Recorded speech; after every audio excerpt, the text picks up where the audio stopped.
ضرور دیکھیے۔ بیشتر لوگوں کو میں نے دیکھا ہے جو الحاد کی طرف جاتے ہیں نا، ان کی اصل وجہ یہ ہوتی ہے کہ اس وقت آج کے دور میں جو ہمارا میڈیا ہے، سوشل میڈیا، الیکٹرانک میڈیا، وہ جو بھر بھر کر کے شہوات اور خواہشات اور ڈیزائرز جو ہے نا وہ دلوں کے اندر ڈال رہا ہے، ہر طرف سے نا وہ نفس کو کھینچا جا رہا ہے، شہوات جو ہے نا وہ نفس کو اپنی طرف کھینچ رہے ہیں، اور ان شہوات کو، ان ڈیزائرز کو پورا کرنے کی سب سے بڑی رکاوٹ ہوتی ہے مذہب۔ تو لوگ سوچتے ہیں کہ یہ مذہب ہے جو ہمارے لیے آڑ بنا ہوا ہے کہ ہم کو اپنی خواہشات کی تکمیل نہیں کرنے دے رہا ہے، اس کو راستے سے ہٹا دیں گے۔ اچھا، مذہب میں رہتے ہوئے بھی شہوات پوری کر سکتے ہیں، لیکن پھر ایک گلٹ دل کے اندر رہتی ہے، جس کو قرآن مجید نفس لوامہ کہتا ہے، کہ وہ اگر ایک مذہبی آدمی جب گناہ کرتا ہے تو کہیں نہ کہیں اس کے اندر گلٹ رہتی ہے کہ میں اپنے مذہب کے خلاف کام کر رہا ہوں۔ تو جب مذہب ہی کا انکار کر دیتا ہے، خدا ہی کا انکار کر دیتا ہے، خالق کائنات ہی کا انکار کر دیتا ہے، تو پھر اس کے لیے حلال حرام کا کوئی معنی نہیں رہ جاتا ہے۔ جب اس کے نزدیک قیامت ہی نہیں ہے، سوال جواب ہی نہیں ہے، سزا اور جزا ہی نہیں ہے، تو پھر تو آزاد ہے دنیا۔ تو یہ بیشتر لوگوں کو میں نے دیکھا ہے کہ وہ گرچہ اپنے طور پہ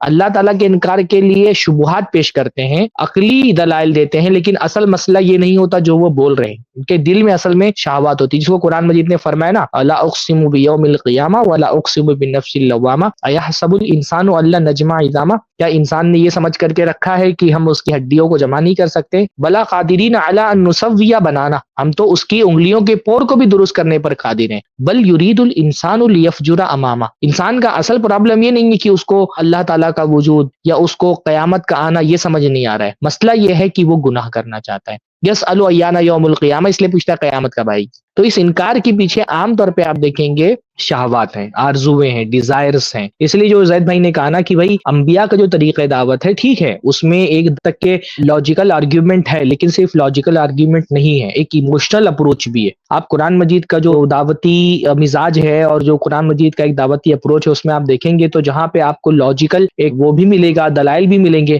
دوسری طرف آپ کو ایک بہت ہی اعلیٰ درجے کا ایک ایموشنل اپروچ بھی ملے گا آپ کو۔ اللہ تعالیٰ نے فرمایا کہ یا ایھا الانسان ما غرک بربک الکریم، اے انسان تجھ کو تیرے کریم رب سے کس نے دھوکے میں ڈالا ہوا ہے؟ تو ذرا اس کی کرم فرمائیوں پر نظر دوڑا، ان نعمتوں کو دیکھ جو اس نے تجھ کو دی ہے۔ تو کتنا ہی ایک ایموشنل ایک اپروچ ہے، ایک ایموشنل دعوت ہے، جذباتی دعوت، تو اس کا بھی سہارا لینا چاہیے، صرف عقل پرستی نہیں کرنی چاہیے۔ اور انسان صرف عقل کا نام نہیں ہے، انسان عقل اور جذبات کا مجموعہ ہے، اس لیے صرف عقل کو سٹیسفائی کرنا کافی نہیں ہوتا، بلکہ بہت سارے لوگوں کے لیے آپ دیکھیں گے کہ دین کی طرف آنے کی وجہ کوئی عقلی دلائل نہیں ہوتے ہیں، ان کا کوئی ایموشنل ایک معاملہ اللہ کے ساتھ ہوا، کوئی ایک ذاتی تجربہ ان کا ہوا اللہ تعالیٰ کے ساتھ میں، اور اس ذاتی تجربے اور اس جذباتی تجربے نے ان کو دین کی فہم اور اللہ تعالیٰ کے وجود کو قائل کروانے پہ بہت اہم رول ادا کیا ہے۔ تو جو دعوتی اپروچ ہے وہ صرف عقلی نہیں ہونا چاہیے، بلکہ وہ جذباتی بھی ہونا چاہیے۔ یہ بہت ایک اچھی بات آئی الحمدللہ۔